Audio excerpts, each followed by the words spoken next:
వజ్రపు కొత్తూరు మండలం టోటూరు సముద్ర తీరంలో అమ్మ జ్యోతిర్మయ ఆధ్వర్యంలో వేద పండితుల మంత్రోచ్చారణల మధ్య మాజీ మంత్రి గౌత్ శ్యామ్ సుందర్ శివాజీ వెంకన్న చౌదరి వారి కుటుంబ సభ్యులతో కలిసి బుధవారం సాయంత్రం విష్ణుహారతిని గంగామాతకు అందించారు.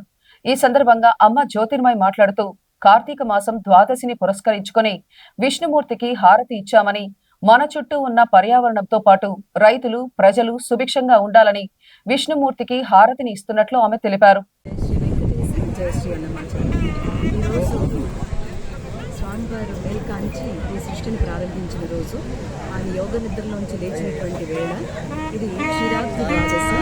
ఈ ద్వాదశి రోజున మనం అందరం చేసేటువంటి సముద్ర రూపంలో ఉన్నటువంటి విష్ణువు అంతా వ్యాపించి ఉన్నవాడు, వ్యాపించినదంతా విష్ణువైన వాడు, మనందరికీ కావలసినటువంటి యోగము క్షేమము ఇచ్చేటువంటి వాడు.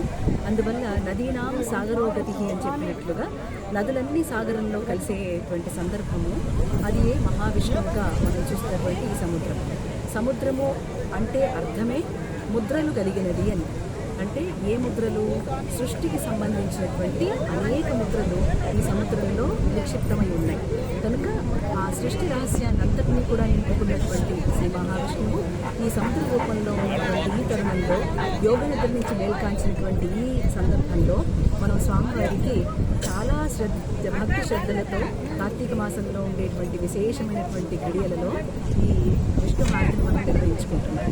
దీని యొక్క ముఖ్య ఉద్దేశం కేవలం భక్తి కాదు, మన చుట్టుపక్కల ఉన్నటువంటి పర్యావరణ పరిరక్షణ, అలాగే మనకు అన్నం పెడుతున్నటువంటి రైతు, అలాగే మనకు వస్త్రం ఇస్తున్నటువంటి చేనేత కళాకారులు, వీళ్ళందరూ కూడా సుభిక్షంగా చక్కగా ఉంటేనే మన జీవనం చక్కగా సాగుతోందనేటువంటి ఒకనొక సందేశమే కాకుండా ఆచరణపూర్వకమైనటువంటి భక్తిని మనం అందరం నెరపాలనేటువంటి ఒకనొక సంకల్పంతో ఏర్పాటైన ఈ విష్ణుహారతి మనందరికీ మెండుగా దండిగా ఆయువుని, ఆరోగ్యాన్ని, అభయాన్ని, విజయాన్ని ఇవ్వాలని స్వామివారు అందరికీ కూడా చక్కటి ఆలోచనాక్రమాన్ని అలాగే ఆశీస్సుని అందించాలని ఈ కార్యక్రమాన్ని జరుపుతున్నాం.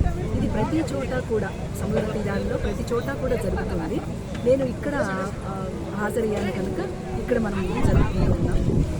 చాలా శుభమైనటువంటి ఒక తరుణం కనుక ఇక్కడ ప్రజలు చాలా చక్కగా స్పందించి ఆ స్పందనని వాళ్ళందరూ కూడా ఇప్పుడు హారతిని చక్కగా నిర్వహించారు.